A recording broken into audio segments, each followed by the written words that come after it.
তুই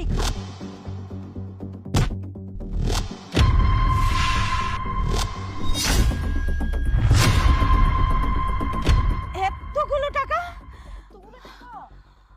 মা, ও মা, কোথায় তুমি? তাড়াতাড়ি আসো। আরে কেমন আছিস মা? আসসালামু আলাইকুম আম্মা। ওয়ালাইকুম আসসালাম।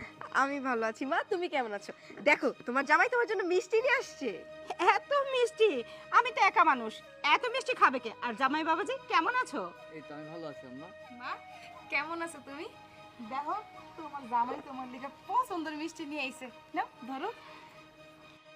আমার জামাই বাবাজি আমার জন্য পছন্দের মিষ্টি এনেছে, তা আর আসার সময় পেলি না, আজকেই তোদের আসতে হলো? আরে মা, তুমি কাকে কি বলছো? ও কি করে বুঝবে এগুলো? ওর তো একটা ছোট লোকের সাথে বিয়ে হয়েছে। ওর কি এত টাকা পয়সা আছে নাকি যে কিছু কিনবে? আর ও হয়তো ভুলেই গিয়েছে যে কারো বাসায় বেড়াতে গেলে অনেক কিছু কিনে নিয়ে যেতে হয়। আর তুই এত নির্লজ্জ কেন রে? হ্যাঁ, তুই যখন এই ফকিরটার সাথে পালিয়ে গিয়েছিলি, তোকে বলেছিলাম না যে তোকে আমরা কোনোদিন পরিচয় দিব না? তাও তো ঠ্যাং ঠ্যাং করে আমাদের বাড়িতে চলে এসেছিস। মা সব কথা কি এইখানে বাইরে দাঁড়িয়ে বলবে? ভিতরে যাবে না? চলো ভিতরে বসে আমরা কথা বলি। মা, ও যদি এই ছোট লোকটাকে নিয়ে বাড়িতে যায় তাহলে কিন্তু আমি যাব না। তোমার জামাইকে নিয়ে কিন্তু আমি এখন চলে যাব। ভিতরে যেতে হবে না, যা বলার আমি এখানেই বলছি। শোনো ছোট জামাই, তোমার শ্বশুর মারা যাবার আগে এই বাড়িটা 7 লক্ষ টাকা বন্ধক রেখেছিল। আমার একার পক্ষে এই বাড়িটা 7 লক্ষ টাকা দিয়ে ছোটানো সম্ভব না। আমি জানি বড় মেয়ের জামাই তো ফকিন্নি, সে তো আর এত টাকা দিয়ে আমাকে সাহায্য করতে পারবে না। সাহায্য করলে আমার ছোট মেয়ের জামাই করবে, তাই না জামাই?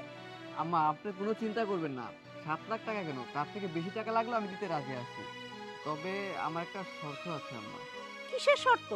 আহ, বলছিলাম কি আম্মা, আপনারা কিছু মনে করবেন না। মানে এতগুলো টাকা যেহেতু আমি দিব, তাই বাড়িটা আমার নামে লিখে নিতে আর কি। তোমার নামে লিখে দিতে হবে মানে? তাহলে আমি থাকবো কোথায়? কেন মা, তুমি থাকবা বৃদ্ধাশ্রমে?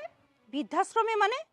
হ্যাঁ মা, তুমি বৃদ্ধাশ্রমে থাকবা। তাছাড়া তুমি তো এখন বয়স্ক হয়ে গেছো, এত বড় বাড়িতে তো তুমি একা থাকতে পারবে না। ওইখানে আমরা সবাইকে ভালো করে বলে রাখবো, সবাই তোমাকে ভালো মতো টেক কেয়ার করবে। শিফাত একদম ঠিক কথাই বলেছে। তোমার বয়স হয়েছে, তোমার দেখাশোনা করার মতো কেউ থাকে না।